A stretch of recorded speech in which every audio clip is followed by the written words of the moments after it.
Welcome to the guided session.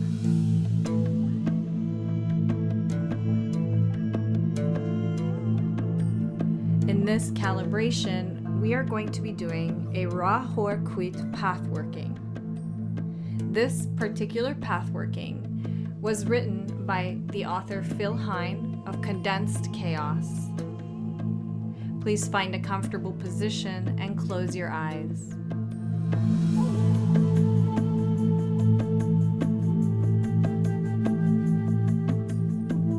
Let's begin by releasing tension in our body and taking a few deep breaths in and out.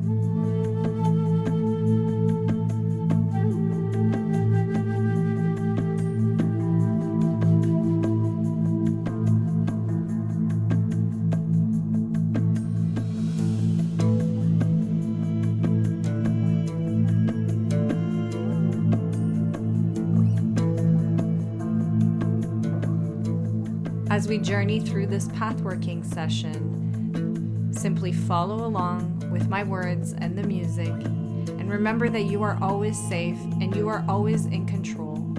If at any stage you begin to enter red light emotional states, pull yourself out, recalibrate, and come back to it at a later time.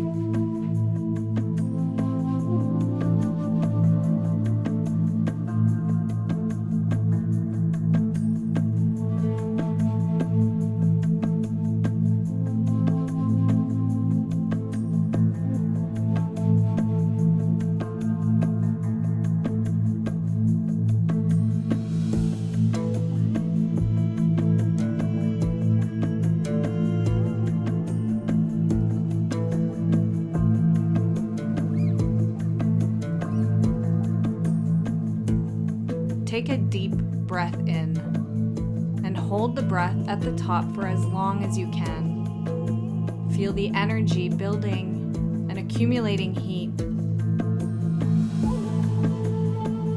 Keep holding your breath.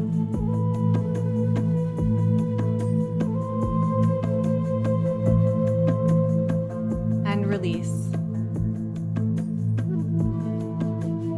And as you do, feel yourself drifting in darkness and slowly becoming aware of a gentle rocking sensation. You find yourself sitting upright in a boat. The wide blue waters of the Nile stretch before you.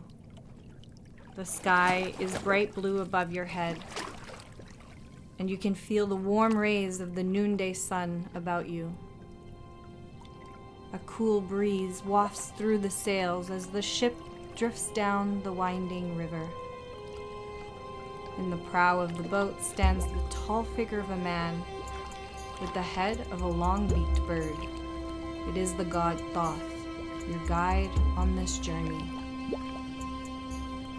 As you drift along, you can see people walking along the palm-bordered banks of the river and glimpse the tall columns of some distant temple.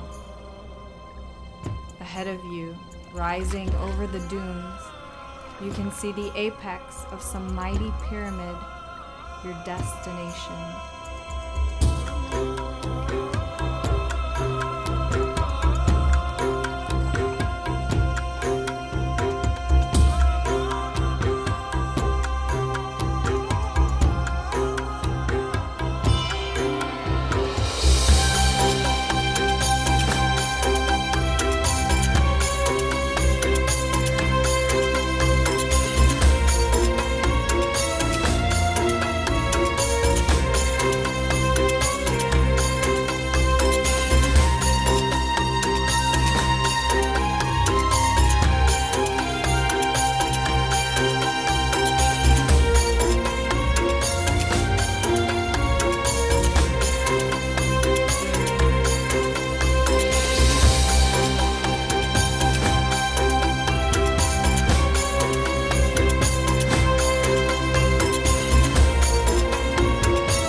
Now your craft is gliding to rest by a wooden jetty. Thoth gestures with his right hand, silently pointing you on your way.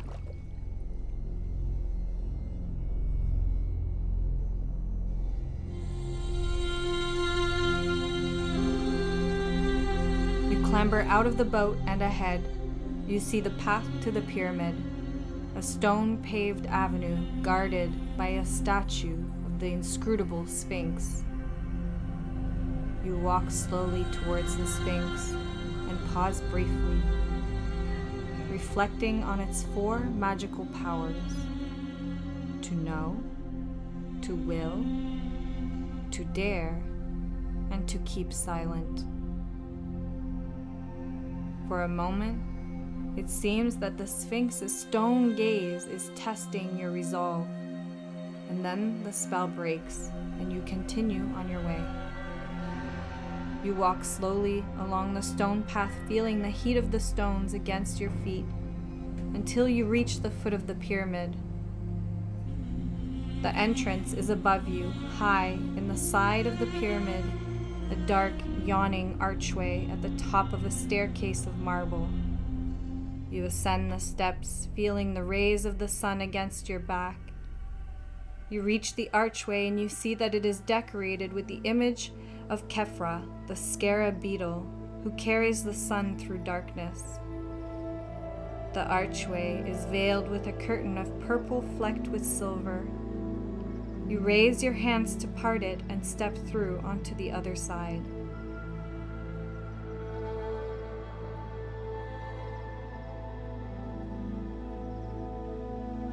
You are standing in a dark, cool passage which slopes downwards.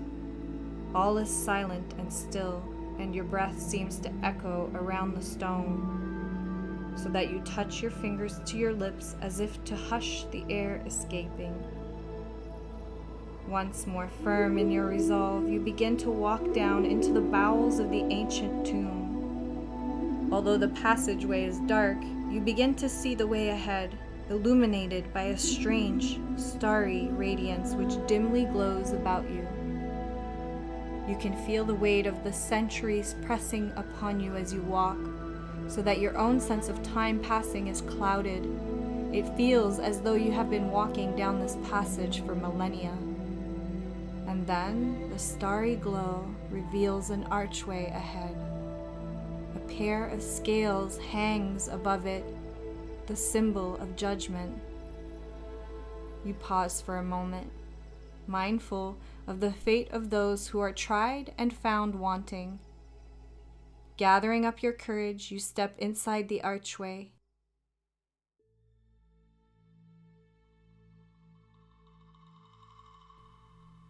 A black feather falls at your feet, and you bend down to pick it up. As you stand, you see that you have entered a temple.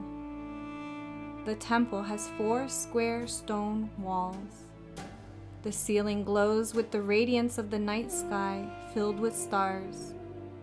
The floor is composed of alternating tiles of silver and gold.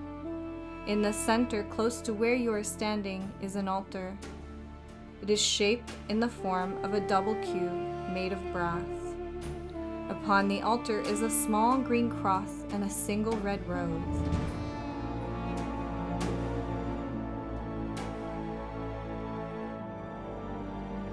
In the east quarter of the temple, there is a solid green throne. The air in the temple seems charged with energy, yet it is calming and soothing. It fills you with feelings of power and joy. You rest here a while, immersing yourself in the force of he who resides here, the hawk-headed Lord, Ra-Hoor Khuit. You look down and study the black feather in your hand, and you silently repeat the name, Ra-Hoor Khuit. As you repeat the name, the air above you seems to shimmer, and you are surrounded by a golden radiance, speckled with stars of deepest black. You feel that the radiance is spreading through your body, and you can feel a tingling as tiny motes of gold shimmer all over your body. You turn once more to the throne, and now, seated upon it, a large, regal figure. He has the body of a tall, powerfully built man, but with the head of a hawk. You are in the presence of Ra-Hoor Khuit, the Lord of the Aeon. He notices you and fixes you with his gaze. His eyes seem to burn into the very core of your being. He speaks. I am the hawk-headed Lord of silence and of strength. My nemesis shrouds the night blue sky. I am the Lord of the double wand of power, the wand of the force of Kofnia. But my left hand is empty, for I have crushed a universe and naught remains. The fire behind his eyes leaps higher, and you feel yourself tremble, almost in fear. The god rises and raises his arms. His hands stretch out towards you. Energy flows from his outstretched fingertips, a constant stream of force directed into your heart. You rock back on your heels as the energy floods into your being, inflaming your spirit with the divine essence of Ra-Hoor Khuit. The world seems to spin around you. You have fleeting visions of what you might accomplish with this power.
Then the flood is stilled, and once more Ra-Hoor Khuit is seated before you.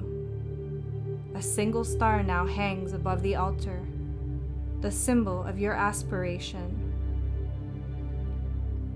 You raise your fingers to your lips in reverence and feel your body glowing with silent strength.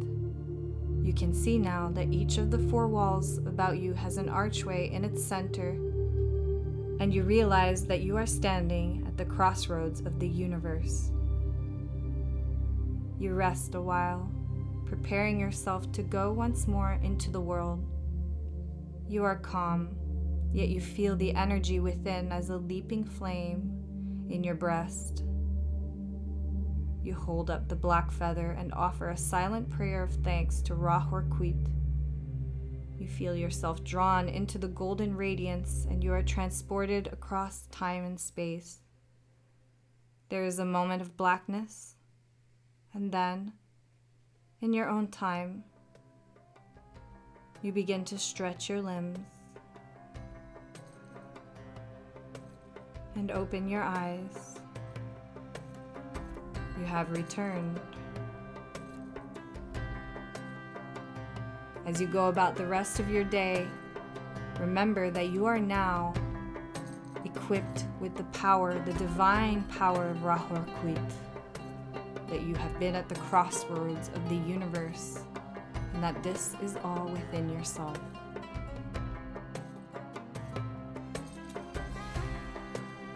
Congratulations, you have completed the focus sprint.